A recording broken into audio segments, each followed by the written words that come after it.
لوگوں نے بھوک کے 10 فائدے پڑھے تھے. اب دیکھیں بھوک اور شکم سحری میں اعتدال، یعنی بھوکا رہنا اور پیٹ بھر کر بہت کھانا بھی نہیں اور بہت بھوکا بھی نہیں رہنا، دونوں اعتدال کے ساتھ چلنا. سمجھ رہے ہیں؟ حدیث میں آیا ہے کہ خیر الامور اوسطها، یعنی بہترین کام جو ہے، بہترین امور جو ہے وہ درمیانی ہوتے ہیں.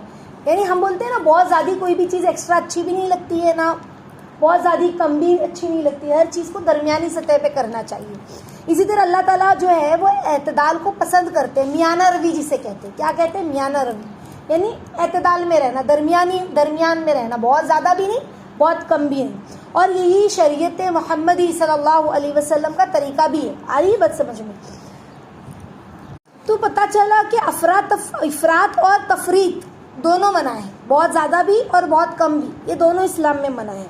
مناسب یہی ہے کہ بھوک کے زیادہ فضائل بیان کیے جائے اور شکم سحری یعنی پیٹ بھر کے کھانے سے بچنے کے ساتھ روکا جائے، تاکہ ہماری جو طبیعت ہے وہ ایک اعتدال پر، ایک درمیانی لیول پر آنی چاہیے.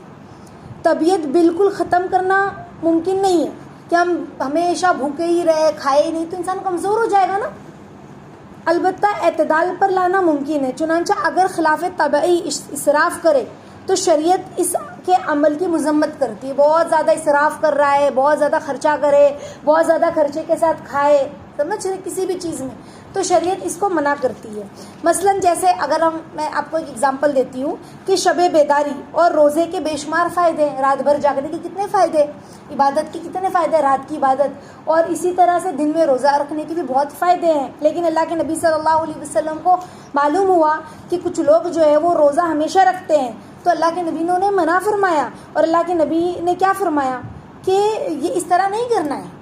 تو اللہ کے نبی کا منع کرنے کا مقصد کیا تھا؟ وہ لوگ ہمیشہ روزہ رکھ رہے تھے، تو اللہ کے نبی نے اس لیے منع فرمایا کہ اس میں جو ہے نا انتہائی پسندی سے کام نہ لے، بلکہ اعتدال کے ساتھ چلے. اللہ کے نبی نے کہا، ایک شخص ایک مرتبہ غالباً اما عائشہ کے پاس یا کسی صحابی کے پاس آیا اور کہا کہ اللہ کے نبی کے بارے میں مجھے بتاؤ. تو جب انہیں بتایا گیا تو انہوں نے کہا اچھا اب تو ہم ہمیشہ روزہ رکھیں گے اور کیا کہتے ہیں اپنی بیویوں سے الگ رہیں گے، اور اس طرح سے انہوں نے نیتیں کی. تو کہا اس طرح نہیں، اللہ کے نبی نے بھی نکاح کیا ہے، ان کی بھی بیویاں ہیں، اللہ کے نبی بھی کھاتے بھی ہیں، روزہ بھی رکھتے، بھوکے بھی رہتے، کھاتے بھی ہیں.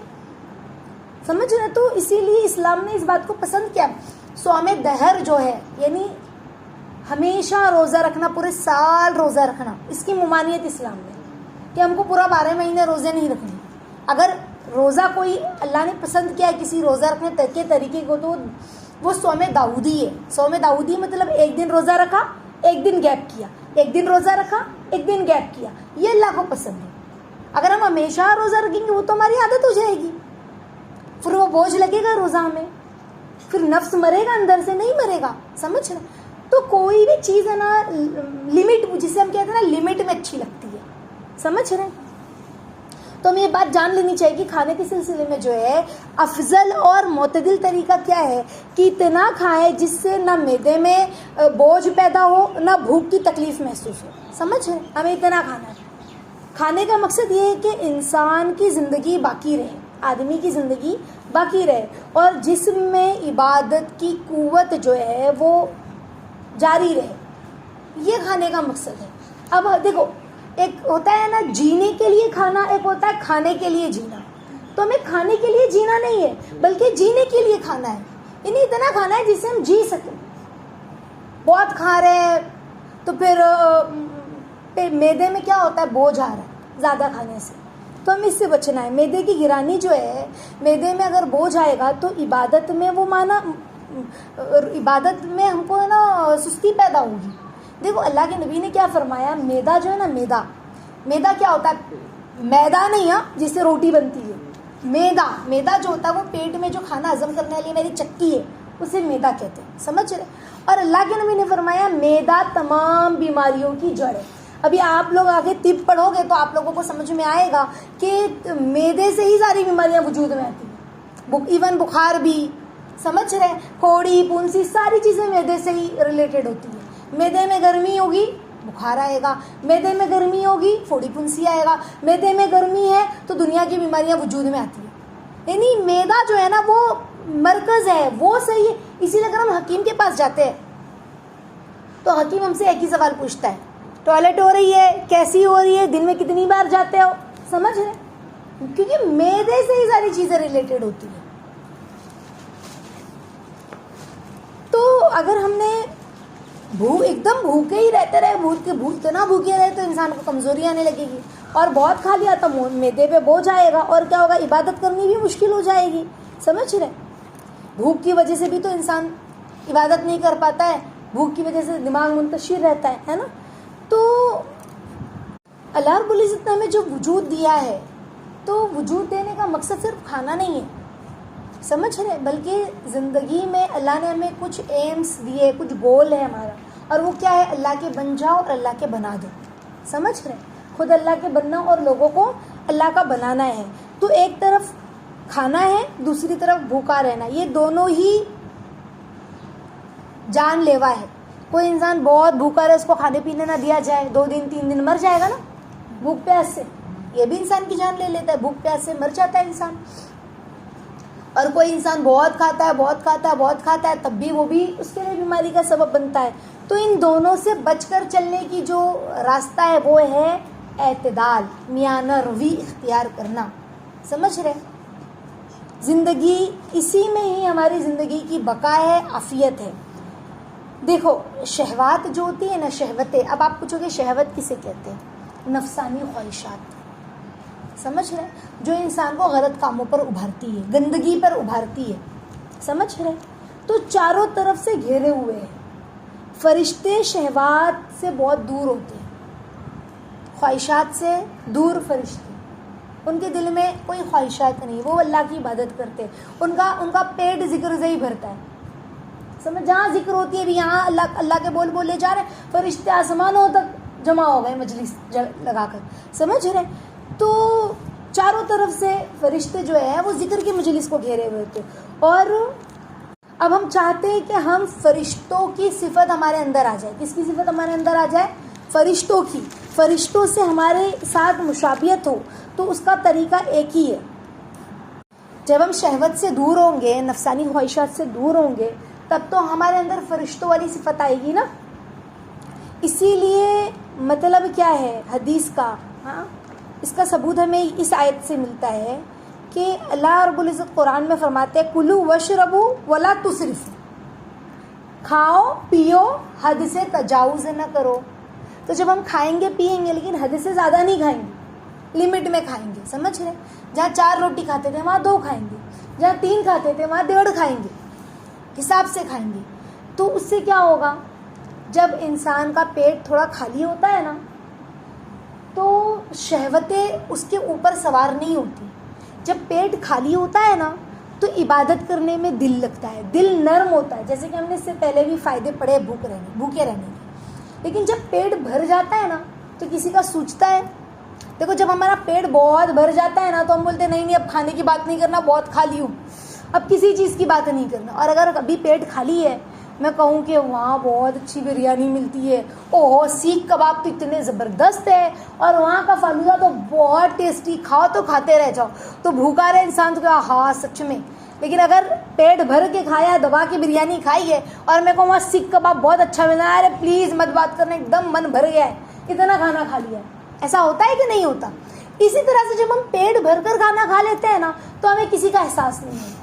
سستی آتی ہے عبادت کرنے میں, اٹھنے میں, نیند کا غلبہ ہوتا ہے, بدن میں سستی ہوتی ہے. دیکھو ہم افطار کرتے ہیں, افطار کرنے کے بعد کیا ہوتا ہے, نیند آتی ہے, جسم ڈھیلا ہونے لگتا ہے, سستی ہونے لگتی ہے.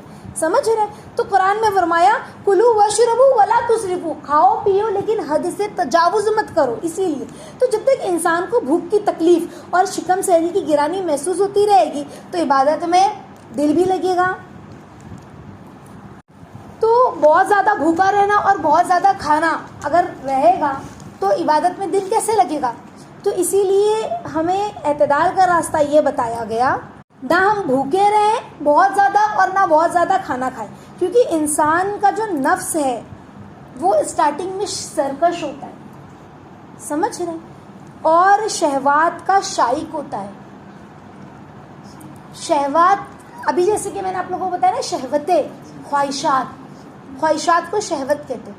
تو اس کے اندر خواہشات جنم لیتی پنپتی ہے. سمجھ رہے؟ اچھا کپڑا, اچھے کھانے, بد نظری کرنا, سمجھ رہے, لڑکوں سے بات کرنا, فلمیں دیکھنا, موویز دیکھنا, موبائل ہاتھ میں تو شہوتیں بڑھ گئی تو غلط غلط چیزوں کو دیکھنا. تو یہ ہے شہوتیں. جب شہوتیں جنم لیتی ہے تو انسان غلط قدم اٹھانا شروع کر دیتا ہے. اور اسٹارٹنگ میں تو یہی ہوتا ہے کہ ہمارا جو نفس ہے یہ سرکش گھوڑا ہوتا ہے. سمجھ رہے, یہ بھدکنے لگتا ہے. اس کو قابو میں کرنا ہے نا, تو شروع میں کیا کرنا ہوگا, اس کو بھوکا رکھنا ہوگا. اعتدال سے دور ہوتا ہے, اسی لیے افراد تفرید کے درمیان میں نقطے پر لانے میں دشواری ہوتی ہے. تو پہلے منع کرنے میں مبالغہ سے کام لیا جائے. جیسے بھوک اور شکم سحری کے درمیانی درجے پر لانے کے لیے پہلا کام کیا ہونا چاہیے ہمارا, کہ نفس کو بھوکا رکھ کر خوب تکلیف پہنچائی جائے. یعنی پہلے ہم خوب روزے رکھیں. اور روزے کیسے ہو, سحری میں تھوڑا سا کھا لیا, ایک آدھ روٹی, افطاری میں ایک آدھ روٹی ہی کھائی, بہت نہیں کھایا پیٹ بھر کے, اور دل مار کر نماز پڑھی, عبادت کی, لوگوں کی خدمت کی, اور عشاء کی نماز پڑھ کر سو گئے تھوڑا سا کھا کر. سمجھ رہے, جس طرح سرکش گھوڑے کو قابو میں رکھنے کے لیے پہلے نا اس گھوڑے کو بھوکا رکھا جاتا ہے. سمجھ رہے, بہت زیادہ مارا پیٹا جاتا ہے. پھر اس مرحلے کے بعد, اس مرحلے سے گھوڑا جب گزرتا ہے نا تب قابو میں آتا ہے. تو اگر ہمیں ہمارے نفس کو قابو میں لانا ہے تو پہلے بھوکا رکھنا پڑے گا ہمیں اپنے آپ کو, یعنی روزے رکھنے پڑیں گے. ہم نے تو ایسے بھی, ہماری استاذہ نے سب کو, عوام کو نہیں لیکن خاص جو اسٹوڈنٹ تھے ان کو یہ سبق بھی دیا ہماری استاذہ نے کہ 3 دن صرف کھجور پانی پہ رہنا ہے. سحری میں 3 کھجور اور 1 پیالہ پانی اور روزہ رکھنا ہے.